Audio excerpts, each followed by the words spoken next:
او زمانہ یاد کر،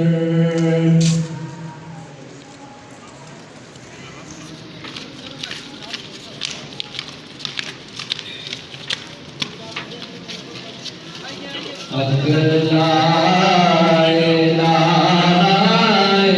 اللہ،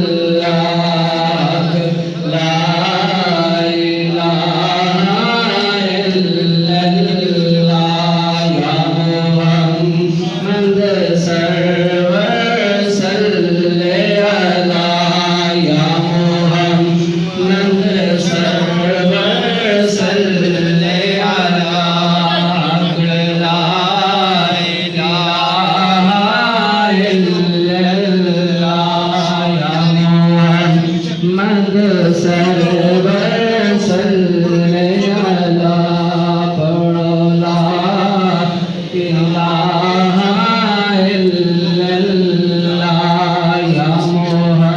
محمد سرور صلی علی،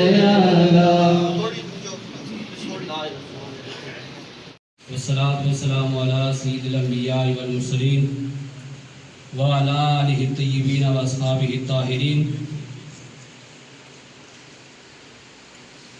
أما بعد فأعوذ بالله من الشيطان الرجيم، بسم الله الرحمن الرحيم۔ جیسا کہ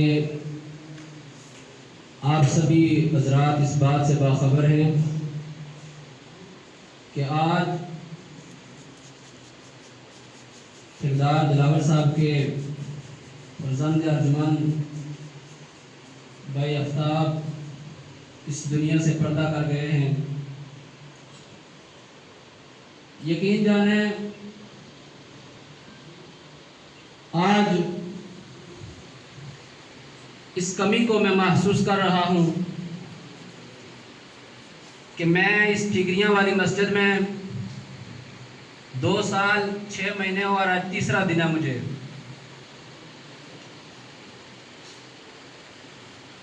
اور حقیقتاً یہ تھے معذور، چل نہیں سکتے تھے، لیکن جو انہوں نے نظام چلایا ہوا تھا وہ ٹانگوں والے بھی چلا نہیں سکے تھے۔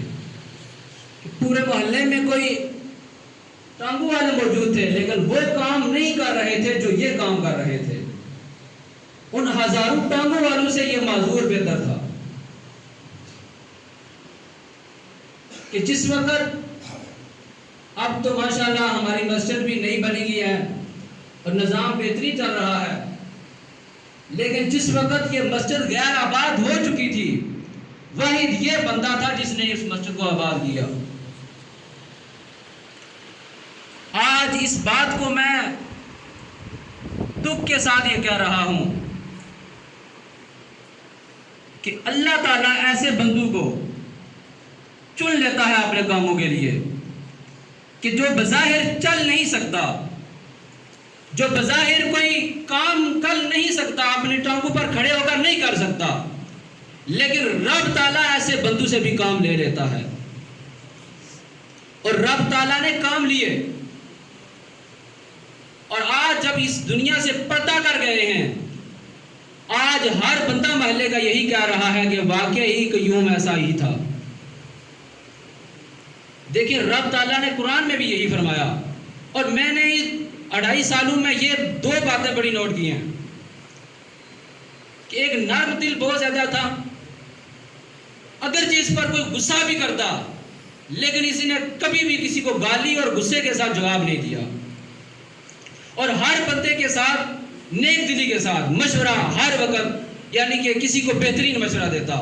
یہ 2 باتیں میں اس میں نوٹ کی ہیں کہ ایک نرم دل یعنی ہر بندے کو پیار محبت کے ساتھ پیش آتا، اور دوسرا کہ غصہ کبھی نہیں کرتا تھا۔ 2.5 سالوں میں نے کبھی نہیں دیکھا کہ اس نے غصہ کیا ہو۔ تو یہی بھائیوں، میرے بھائیوں، یہی عمل ہمارے کام آنے والے ہیں۔ اللہ تعالیٰ نے قرآن پاک میں فرمایا الذی خلق الموت والحیات لیبلوکم ایکم احسن عملا، فرمایا ہم نے موت اور زندگی کو اس لیے پیدا کیا ہے کہ تاکہ ہم آزمائیں کہ کون ہے جو اچھے عمل کرے، کون ہے جو نیک عمل کرے۔ تو ہمیں اس عمل کی ضرورت ہے کہ ہم نیک عمل کریں۔ دیکھیں آج یہ چلے گئے ہیں، کل ہم نے بھی چلے جانا ہے، لیکن بندہ اس طرح زندگی گزارے کہ کل بندہ جب چلا جائے دنیا سے تو ہر بندے کی زبان پر یہ جاری ہو کہ بندہ بہت اچھا تھا. یہ نہ ہو کہ ہر بندہ شکوہ کرے کہ ایسا تھا ویسا تھا. آج ہمیں اس امر کی ضرورت ہے کہ ہم اپنی زندگی میں تبدیلی لے کر آئیں.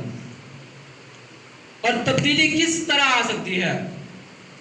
کہ ہم اپنی زندگیوں کو قرآن کے مطابق گزاریں، نماز ادا کریں. تو کو اللہ تعالیٰ نے قرآن پاک میں کس طرح فرمایا کہ نماز جو ہے یہ برائی اور بے حیائی سے روکتی ہے. بے حیائی سے روکتی ہے، برائی اور بے حیائی سے روکتی ہے. تو یہ روکتی تب ہے جب ہم نماز پڑھیں گے، جب ہم دین پر چلیں گے. آج ہمارے لیے یہ لمحہ فکریہ ہے کہ جو بندہ چل نہیں سکتا تھا لیکن اس نے وہ کام کیا، رب تعالیٰ نے لیا. لیکن اس نے کوشش کی تو رب تعالیٰ نے لیا. ہم بھی کوشش کریں گے تو رب تعالیٰ ہمیں بھی نیک بنائے گا. اس کے لیے کوشش ضروری ہے. دیکھیں قبر میں کوئی بھی کام آنے والا نہیں ہے. قبر میں اگر کوئی کام آنے والی چیز ہے تو وہ اچھے اعمال ہیں، نیک عمل ہیں، نماز ہے، روزہ ہے، یہ کام آنے والی چیزیں ہیں. آئیے کہ حضرت عثمان غنی رضی اللہ تعالیٰ عنہ سے روایت ہے، وہ فرماتے ہیں کہ وہ جب کسی قبر پر کھڑے ہوتے تو اس طرح زاروں قطار روتے. فرماتے ہیں اتنے روتے کہ آپ کی داڑھی مبارک تر ہو جاتی آنسو سے. تو کسی نے پوچھا کہ امیر المومنین، آپ کے سامنے جنت اور جہنم کا ذکر کیا جاتا ہے، آپ نہیں روتے؟ آپ کے سامنے باقی معاشر کا منظر بیان کیا جاتا ہے، آپ نہیں روتے، لیکن قبر پر کھڑے ہو کر اتنا روتے ہیں کہ آپ کی داڑھی مبارک تر ہو جاتی ہے. فرمایا کہ میں نے اپنے کریم آقا سے سنا ہے، فرمایا کہ جو قبر ہے آخرت کی منزلوں میں سے پہلی منزل ہے. فرمایا کہ اگر یہاں میں کامیاب ہو گیا تو آخری منزلیں آسان ہو جائیں گی، اور فرمایا کہ اگر اس میں ناکام ہو گیا تو آگے آنے والی جو منزلیں ہیں ان میں ناکام ہو جاؤں گا. تو قبر پہلی منزل ہے. ہمیں چاہیے کہ اس تاریخ گڑے کے لیے نیک اعمال کریں. حضرت عائشہ صدیقہ رضی اللہ تعالیٰ عنہ فرماتی ہیں کہ ان کے پاس ایک عیسائی عورت آئی اور اس نے قبر کے بارے میں پوچھا کہ کیا قبر کا عذاب حق ہے، سچ ہے، یہ صحیح ہے؟ تو وہ فرماتے ہیں کہ میں نے حضور نبی کریم صلی اللہ علیہ وسلم سے عرض کی کہ کیا قبر کا عذاب حق ہے؟ تو حضور نبی کریم صلی اللہ علیہ وسلم نے فرمایا ہاں عائشہ، یہ قبر کا عذاب حق ہے، یہ ہونا ہے.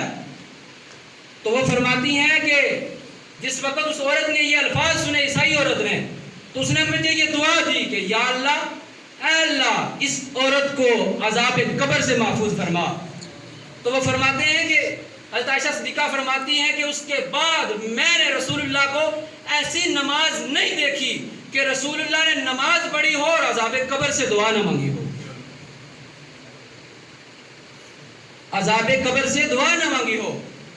اور اس کا بہترین نسخہ کیا ہے کہ جب ہم نماز پڑھیں گے، نماز میں دعائیں بھی آئیں گی، ہماری بخشش کی دعائیں بھی آئیں گی. دعا کے بعد، نماز کے بعد جب ہم دعا مانگیں گے ربنا آتنا فی الدنیا حسنۃ وفی الآخرۃ حسنۃ وقنا عذاب النار، اس میں تمام عذاب آ جائیں گے، دنیا کا عذاب، آخرت کا عذاب آ جائے گا. تو دعا کریں کہ اللہ تعالی ہم سب کو عذاب قبر سے محفوظ فرمائے. اور ایک اور روایت جس میں حضرت سعد بن ثابت رضی اللہ تعالیٰ عنہ، زید بن ثابت رضی اللہ تعالیٰ عنہ روایت کرتے ہیں. وہ فرماتے ہیں کہ ایک دن ہم بنی نجار کے باغ میں موجود تھے. بنی نجار ایک قبیلہ تھا. فرمایا ان کے باغ میں موجود تھے اور ہمارے ساتھ رسول اللہ بھی موجود تھے، اور رسول اللہ اپنی خچر مبارک پر سوار تھے. وہ فرماتے ہیں کہ رسول اللہ اپنی خچر مبارک پر سوار تھے. تو وہ فرماتے ہیں کہ اس باغ میں چند قبریں بھی موجود تھی. تو وہ فرماتے ہیں کہ ایسا کو معاملہ پیش آیا کہ اچانک جو رسول اللہ کا خچر مبارک تھا، میری طرف توجہ رکھیں کہ بڑے قیمتی لفظ میں بیان کر رہا ہوں، کہ رسول اللہ کی خچر مبارک جس پر رسول اللہ سوار تھے اچانک اچھلا، قریب تھا کہ رسول اللہ کو وہ گرا کرتا. تو فرماتے ہیں کہ رسول اللہ نے پوچھا کہ اے صحابہ بتاؤ یہ کیوں اچھلا؟ کیا ان قبر والوں کو آپ جانتے ہیں جو یہاں مدفون ہیں؟ ایک شخص نے عرض کی یا رسول اللہ ہاں میں جانتا ہوں. فرمایا یہ کون ہے؟ عرض کی کہ یا رسول اللہ یہ زمانہ جاہلیت پر شرک میں فوت ہو گئے ہیں. فرمایا کہ سن لو، فرمایا کہ ان قبر والوں کو عذاب ہو رہا ہے. فرمایا کہ اس لیے میری خنجر ان کو عذاب کی وجہ سے اچھلا ہے. اور فرمایا کہ اگر مجھے یہ خوف نہ ہوتا کہ تم اپنے مردوں کو دفنانا چھوڑ دو گے، تم آوارہ چھوڑ دو گے اپنے مردوں کو، تو فرمایا کہ میں رب تعالیٰ سے دعا کرتا کہ جو میں دیکھ رہا ہوں عذاب قبر، اللہ تعالیٰ تمہیں بھی وہ عذاب قبر دکھائے.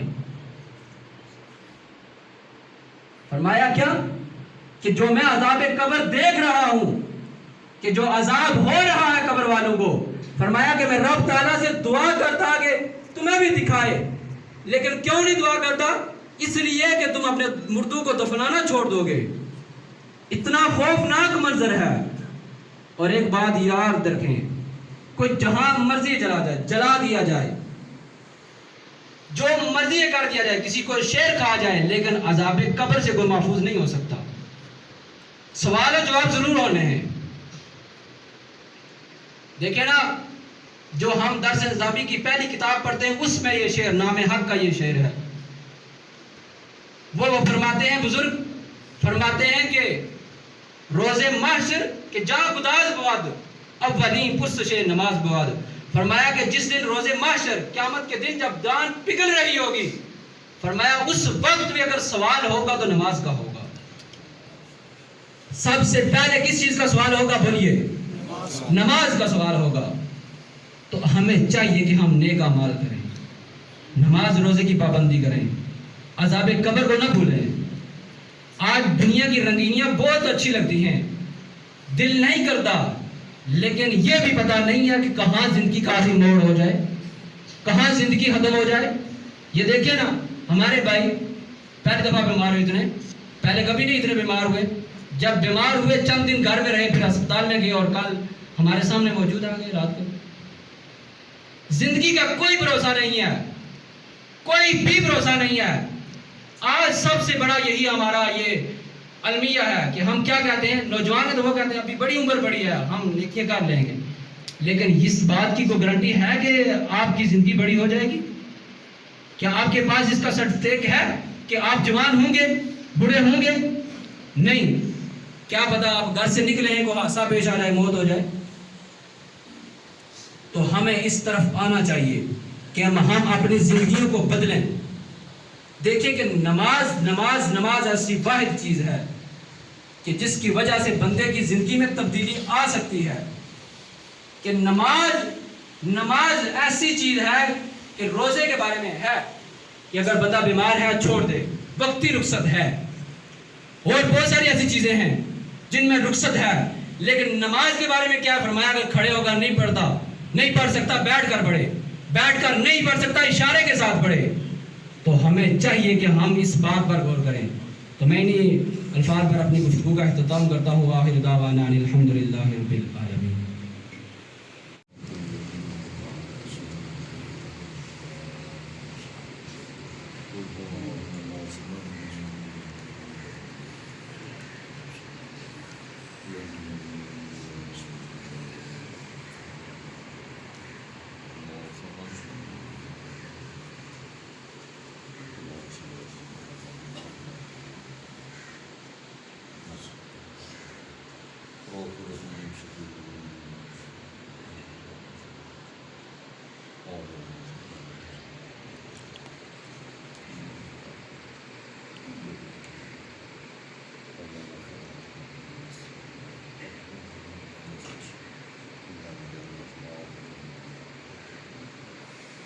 واغفر لنا ولإخواننا الذين سبقونا بالإيمان ولا تجعل في قلوبنا غلا للذين آمنوا ربنا يا رب صل وسلم دائما أبدا على حبيبك خير الخلق كلهم هو الحبيب الذي ترجى شفاعته يا رب صل وسلم دائما أبدا على حبيبك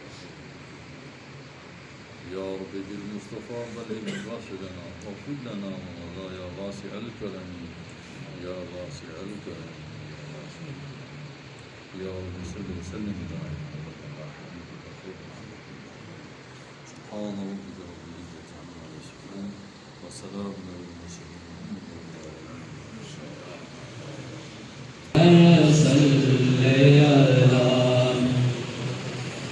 یہ کلمہ شعلہ نوری یہ کلمہ شعلہ نوری یہ کلمہ سبق حضوری یہ کلمہ سبق حضوری ان پڑھنا غل ضروری ہے پڑھو لا الہ الا اللہ لا الہ الا اللہ یا محمد صلی اللہ یا محمد صلی اللہ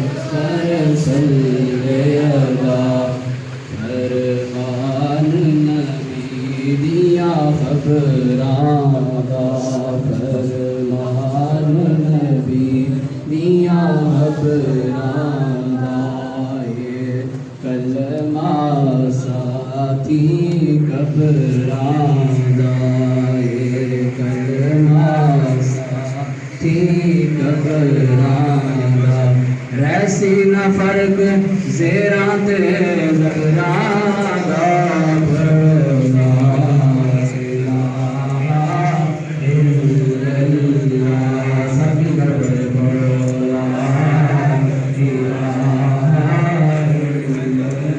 اللہ یا محمد سرور صلی اللہ یا محمد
امداد میری کرنے آ جانا رسول اللہ، امداد میری کرنے آ جانا رسول اللہ، روشن میری تربت کو للہ ذرا کرنا، جب وقت نظر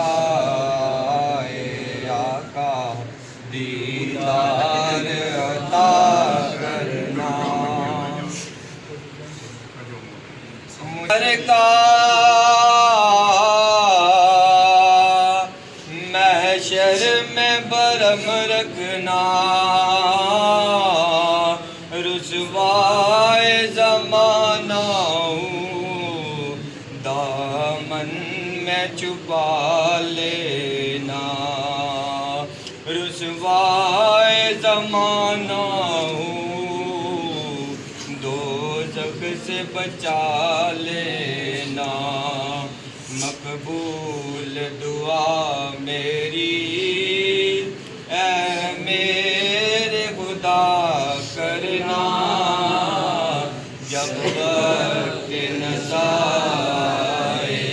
آقا دیدار عطا کرنا، ایسا گنبد والا